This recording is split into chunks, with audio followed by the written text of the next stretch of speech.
Nassim Taleb says mental clarity is the child of courage, not the other way around. And I've been pondering that quote for a while.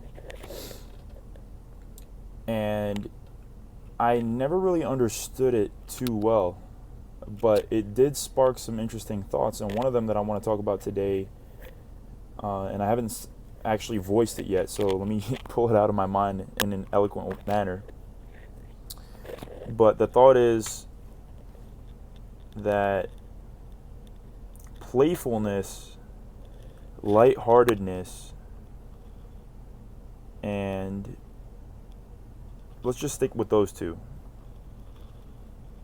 come after seriousness, determination, and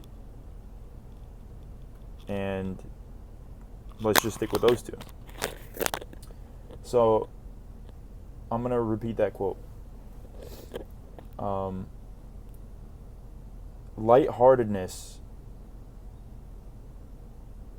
comes after seriousness and determination, not the other way around. So this is basically kind of an argument against a lot of the things that people say these days, especially like in the whole New Age community and stuff like that.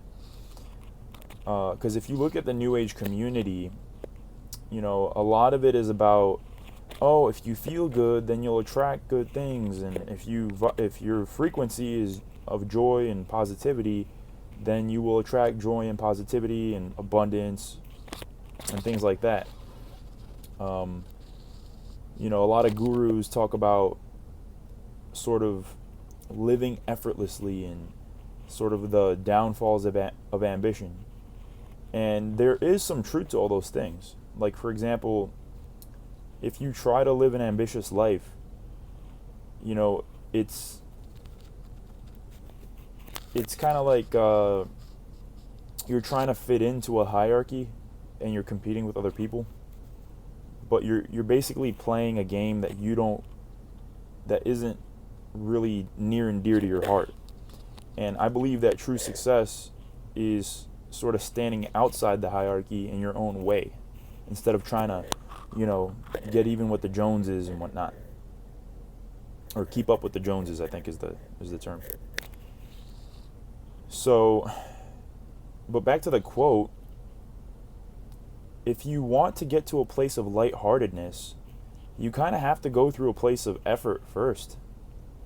You know, if you want to be a great warrior, for instance, you have to go through some really bad shit in terms of training at the minimum, because that will give you the sort of coolness under pressure that you need in the future. And then after you've been through some battles, after you've trained your ass off, then you can afford to be more lighthearted. And I think that that's kind of what Nassim Taleb meant in one way or another. It's like this idea of mental clarity comes after courage, not the other way around. You don't start off clear. You don't start off lighthearted and feeling good and abundant. I think that comes after you've kind of earned that attitude and had it tempered by actual conflict with reality. And that's another thing that I want to mention, and it's this idea. I think Heraclitus, 450 BC, I believe he was a Greek philosopher.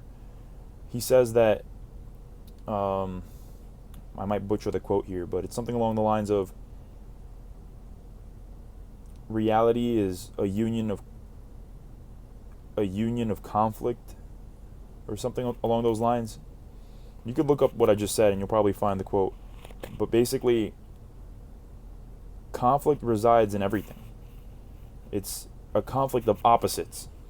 You know, the reason why we enjoy the sun is because there's darkness. The reason why we enjoy life is because there's suffering, right? If there wasn't any of these opposites, we wouldn't have anything to contrast them with, and there wouldn't be any polarity, right? The reason that we enjoy the feminine is because there is a masculine, etc., etc. So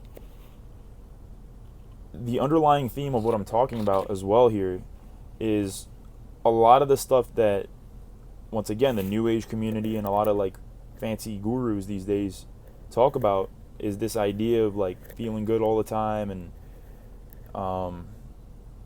abundance, and just, it's a lot of like emphasis on just feeling good, and as if that's like the secret to becoming the kind of man that you want to be. But that, I'm starting to realize, it just isn't the case. I believe that the best way to move forward is to challenge yourself as hard as you can, discipline yourself, realize that you've chosen this path of being a warrior in terms of your mindset and in terms of how you approach life, and then push past your limitations, destroy the mental barriers that hold you back from being who you want to be. Realize that that is going to be a difficult process wrought with conflict, and that you will feel friction, and realize that this is ultimately going to go on until your last breath. And as you learn how to sort of embody this mindset, it's almost like you're a surfer and you learn how to surf the waves. So you get on the surfboard, and at first you fall, and then you realize, like, man, this is kind of difficult. And reality is those waves, and you're the surfer. And to be a good surfer, it's not just about feeling good. It's about constant determination and concentration and the willingness to persevere constantly in the chaos of the waves, and to maintain focus and coolness under pressure no matter what. So you see how that requires effort? You don't just sit there and imagine and visualize and everything will be all right. No. You get on the fucking surfboard and you apply yourself. And you do that until the very end. Because if you stop applying yourself, your skills start to diminish, and then you fall off and sink and drown. And what I was getting at before with my initial quote was that if you want the lightheartedness and joyful aspect to be a part of your life, which I'm sure we all do, then learn how to be a great surfer, and as your skill increases, you'll be able to kind of let go and smile a little bit and laugh and joke and eventually flow freely and fearlessly as you surf. Right? But that comes with skill, and you had to go through the pain at first to get there. You didn't start off an amazing, elite, joyful surfer. So right now, if you go through a phase where you're trying to become more disciplined and you're trying to be a better man and you're trying to challenge yourself and raise your standards in health, your professional life, your relationships, etc., and you're going through a phase where you're kind of serious all the time and you're really trying to apply yourself and be determined, and everybody keeps telling you, like, dude, why do you look so serious? And everybody thinks that there's something wrong with you. I'm going to just tell you this.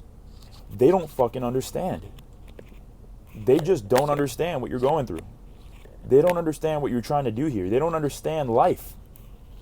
And if they're telling you that, then they simply don't understand and just don't take them seriously. And here's the beautiful thing. Over time, as you go through the suck and the pain and all that, and you give yourself breaks and rewards and things like that along the journey, it's not just one straight line upward. But over time, you will start to develop joy and lightheartedness and be able to breathe and relax as you move forward with your new muscles that you've built through the pressure. And those can be mental muscles, emotional muscles, spiritual muscles. But the point is, you must have muscles until the very end. Because the second that your muscles go away and those connections start to weaken is the second that you start to sink. that your boat starts to sink. And eventually, the universe will take your boat anyway. But a true stoic basically says fuck you in the face of fate. So let the world take my boat, but I want to die gloriously. I want to die fighting until the very last breath like a true warrior. And that is a beautiful death.